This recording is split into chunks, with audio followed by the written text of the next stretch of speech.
सरकार मोठे निर्णय घेण्याची शक्यता आहे? तशा पद्धतीचा काही निर्णय होणार आहे का? हे बघा, आजवर तशा प्रकारची प्रथा नाही आहे. परंतु मी स्वतः ज्याला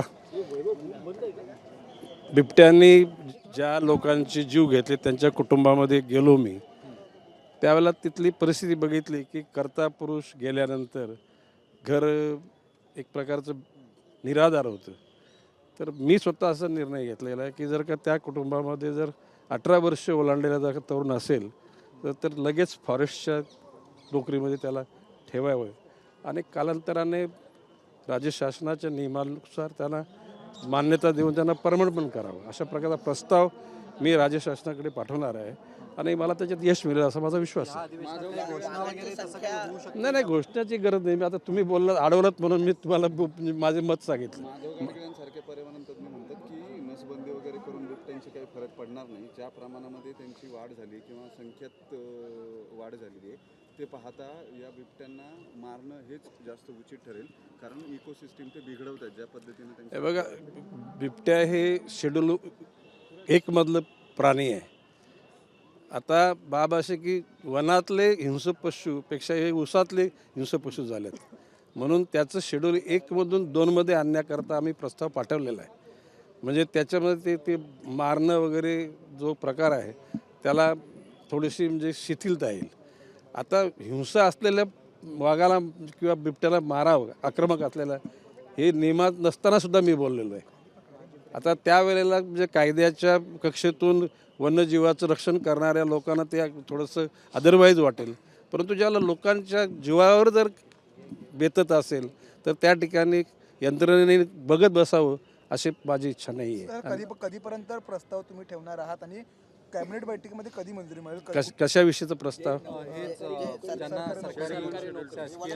नाही बघा, मी ज्या ठिकाणच्या लोकांना असे बली पडावे लागले त्या तिकडच्या आमच्या अधिकाऱ्यांना स्पष्ट सांगितले, त्यांच्या कुटुंबातला कर्ता जर कोणी असेल तर त्याला लगेच सामावून घ्या. त्याची बेसिक अलाउन्सेस परमनन्सीबाबत आपण योग्य पद्धतीनं राज्य शासनाला कळू आणि त्यामध्ये काय कोणी मेहरबानी नाही करत.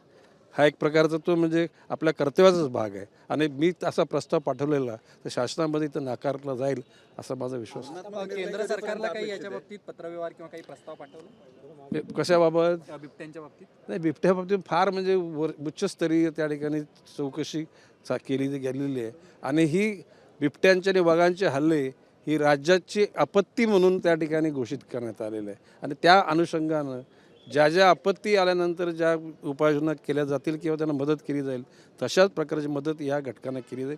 आणि भविष्यकालामध्ये नसबंदी जरी कोणी म्हटलं तरी मी कोणाच्या ज्ञानाविषयी कोणाच्या सूचनेविषयी मी त्यांचं म्हणणं चुकीचं असं म्हणणार नाही. ठीक आहे, प्रत्येकाला आपलं म्हणणं असं मत असतं, परंतु आम्ही हा प्रयोग सुरू केलेला केंद्र सरकारच्या वन्यजीव विभागानं नसबंदी काही प्रमाणात करण्याची परवानगी दिलेली आहे, कालखंड पण दिलेला आहे.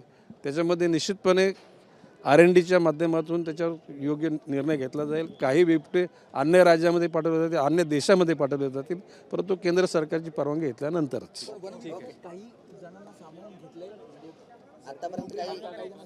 मी ज्याला ते पुणे जिल्ह्यातल्या शिरूरमध्ये ज्या 3 घटना घडल्या त्या माध्यमातून मी आमच्या वरिष्ठ अधिकाऱ्यांना निर्देश दिलेले आहेत. आता ती माहिती घेऊन निश्चित आपल्याला कळवेल. आकडेवारी आले सर समोर, किती जणांचा मृत्यू आणि किती जणांना? नाही, आता प्रश्न असा आहे की आज लक्षवेधी लागल्यात, अर्धा तास चर्चा आहेत, प्रश्न लागलेत, त्या प्रश्नाच्या अनुषंगाने ती सगळी ती माहिती देईन मी. ओके.